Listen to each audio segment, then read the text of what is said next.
Good afternoon friends. आज हम लोग देखेंगे कि इज़राइल में जो सत्ता का फेरबदल हुआ है, वहाँ के जो बेंजामिन नेतन्याहू पहले के प्रधानमंत्री थे वो अब बदल गए हैं। उसके जगह नए प्रधानमंत्री नफ्ताली बेनेट आए हैं। इसके बारे में हम लोग देखते हैं। इसमें सबसे बड़ी बात ये होगा कि ये जो प्राइम मिनिस्टरशिप का जो चुनाव जीते हैं उसमें मात्र 1 वोट से जीते हैं।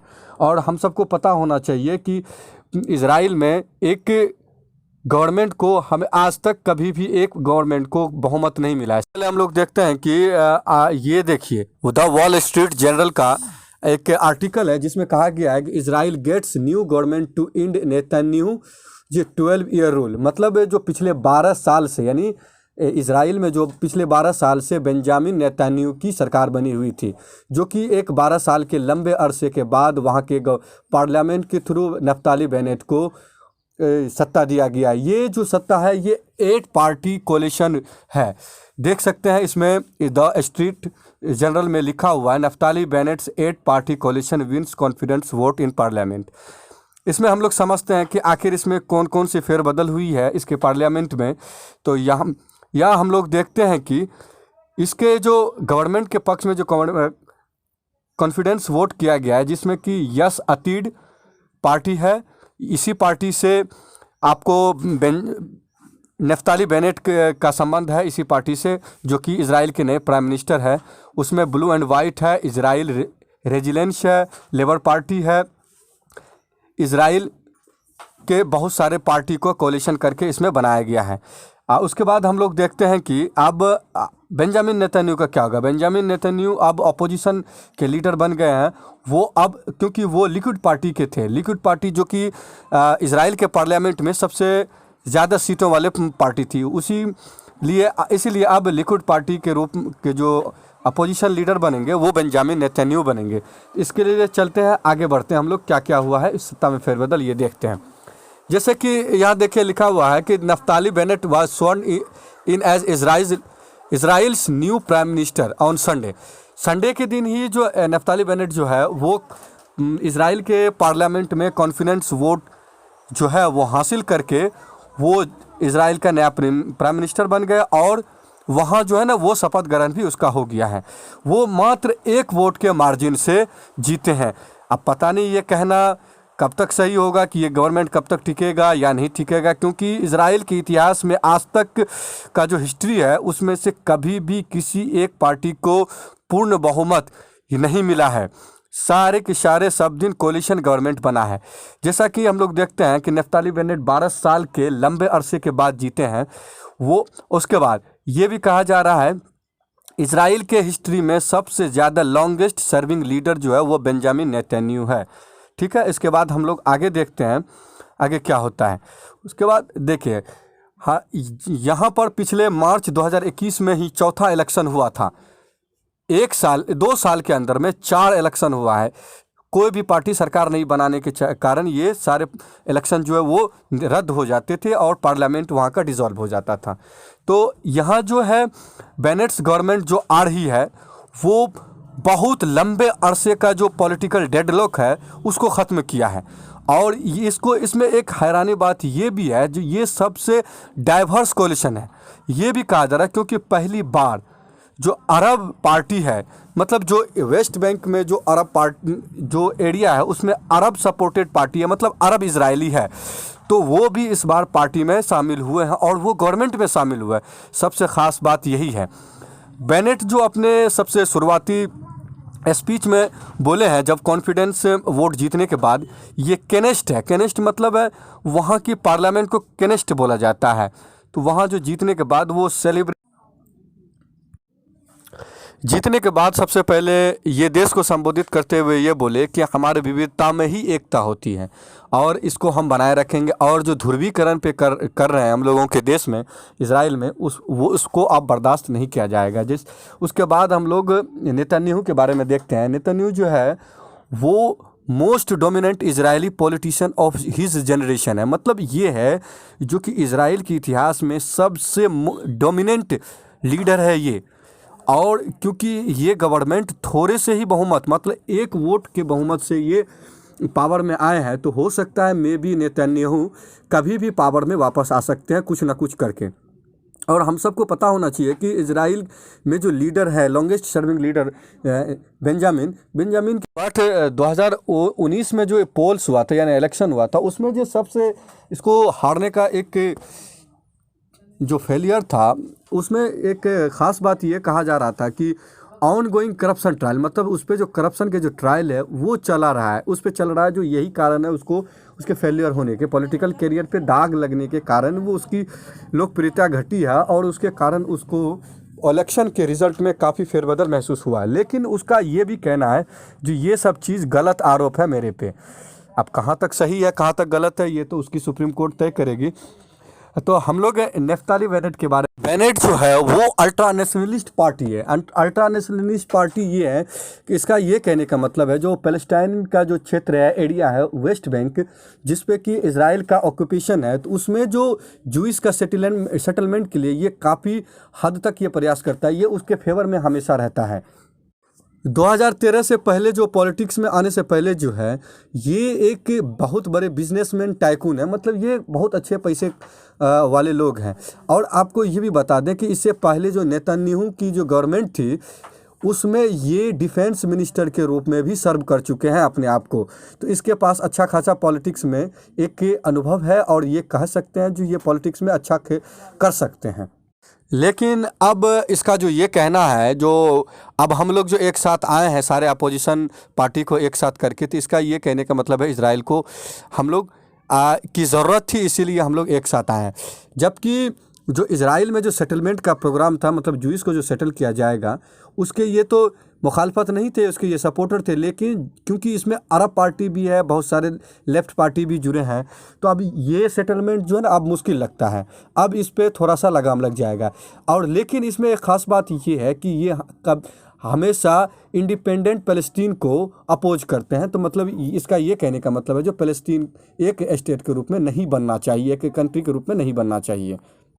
लेकिन इस अलायंस में हम लोग देखेंगे तो बहुत सारा प्रॉब्लम मिलेगा। आपको पता होना चाहिए कि इस बार जो इजराइल की गवर्नमेंट बनी है उसमें अरब पार्टी को शामिल किया गया है फर्स्ट टाइम।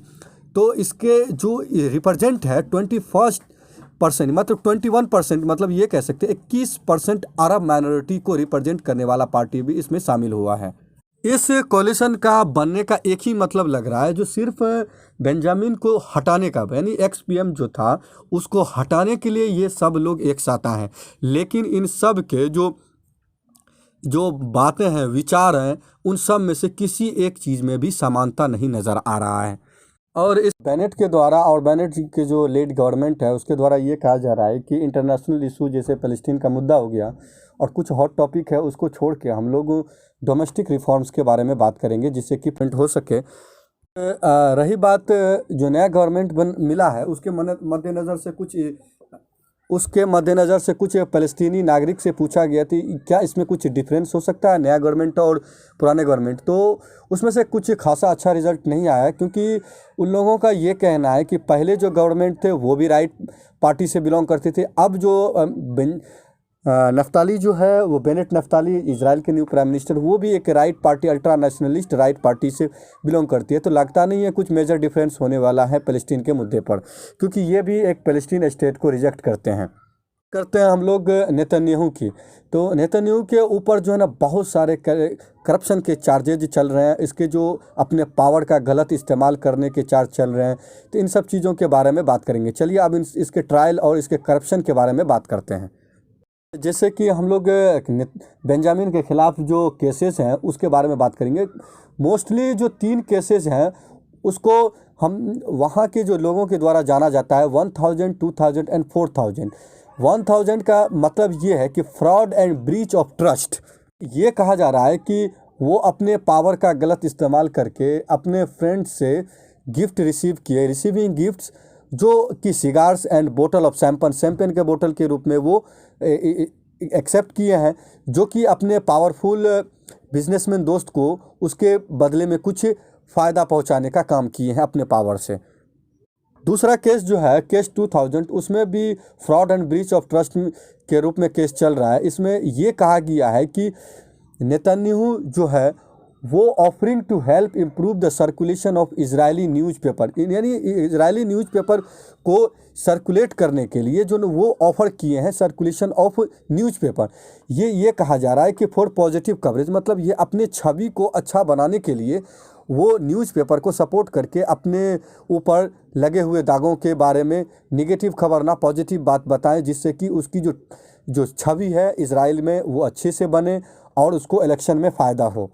तीसरा जो केस है वो केस 4000, तो वो जो है टेलीकॉम जायंट को फ़ायदा पहुंचाने के लिए, उसके शेयर होल्डर को फ़ायदा पहुंचाने के लिए जो ये काफ़ी फेवर किए हैं उसको, और उस फेवर के बदले में ये हुआ कि जो बेंजामिन नेतन्याहू को एक पॉजिटिव कवरेज मिला मीडिया में और न्यूज़ साइट्स में, तो इन सब चीज़ों का चार्ज भी उस पर चल रहा है। पिछले दिनों से हम लोग देख सकते हैं, पिछले कुछ समय से हम लोग देख सकते हैं कि नेतन्याहू के ऊपर काफ़ी करप्शन के चार्ज जो है ना वो सुर्खियों में रहा है। तो इन सब चीज़ों के चलते जो है ना वो अभी कोर्ट फेस भी कर रहे हैं, और इसमें नेतन्याहू के द्वारा ज़रा विच हंट हो रहा है मेरा, जिससे कि एक हमारा इमेज को ख़राब किया जाए। लेकिन उसका ये भी कहना है कि अपने फ्रेंड से गिफ्ट लेना ये भी तो कानून के ख़िलाफ़ नहीं है।